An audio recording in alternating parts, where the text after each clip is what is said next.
Dustin Farthing made absolute huge gains in 2009 racing an Ultra 260. He did it with a Vortex supercharger. Those were some of the most impressive Cowies I have ever seen on the water. He was going around buoys like he was on fire. First choice, the one he ran the national tour with, was Tim Bushman's TBM plate. Tim Bushman had a plate. I went up to Oakley, California just to test ride 2 of them. One of them floored me. Like, I was like, oh my gosh, this is night and day. It was night and day. Like, the Cowie suddenly just rolled. You know what it did? It made the Cowie, the 2008 and 2009 Cowie, handle like an FZ. I'm not joking. I was riding Mike Fulmer's FZ. We did photo shoots with it. It was the R&D racing prototype. And Fulmer had an 80-mile-an-hour ski when no one was going 80. He had a Motec ECU. He had all this crazy freaking crap. All right. Bushman goes out there, puts a freaking party wheel on that supercharger, which wasn't a good supercharger at the time, and big injectors, and he puts this plate and his sponsons on it, and he goes, Kevin, you got to come up. I'm like, oh, dude, I don't want to drive 6 hours. He's like, come on. You got to come up. You got to come up.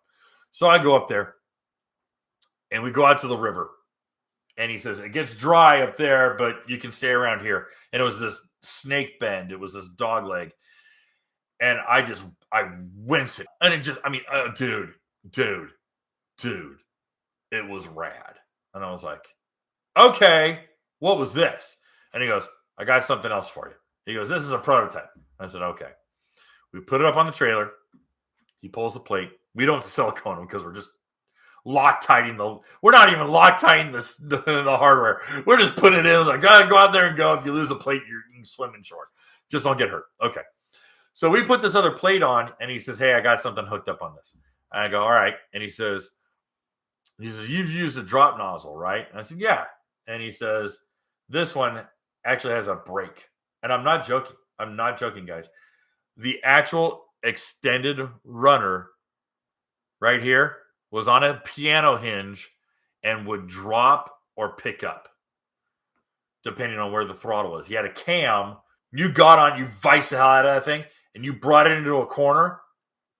It would drag, it would drop that and drop the nozzle. It would do this. It was articulated. And it put you were up high, full throttle, and then when you brought the bars, it plowed the nose and whipped the nose in, and you snapped the nose so freaking hard. I got high centered. I didn't get thrown off, but I got high centered. I was in the other side of the tray.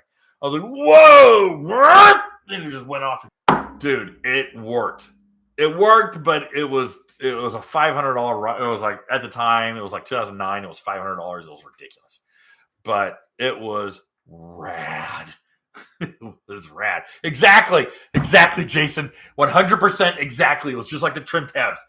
It was exactly like the trim tabs. A lot of guys were using trim tabs, but he had a trim tab on that. His regular plate, his regular Ultra plate, is what is being sold through Riva. Riva sells the TVM plate. You can't get the trim tab one, the articulated one, but the regular one, the regular one that I thought was bitching. I mean, dude, I thought it was great. That one's for sale today, right now at Riva. And Tim Bushman still makes it. I don't know if it's got the TBM on it like it used to. It might say Riva on it, but Tim's getting a check, so he's happy. Hey guys, thanks for hanging out. This clip was taken from our weekly podcast that we record here every Sunday night at 8 p.m. Eastern Standard Time. If you want to watch the whole video, you can go to the Watercraft Journal's YouTube channel, go to playlists, and then click on live sessions. You're going to see it there. Otherwise, go ahead and leave a like, a comment, and definitely subscribe to the channel. It helps us grow. And again, thanks again for watching our videos, and we hope to see you soon.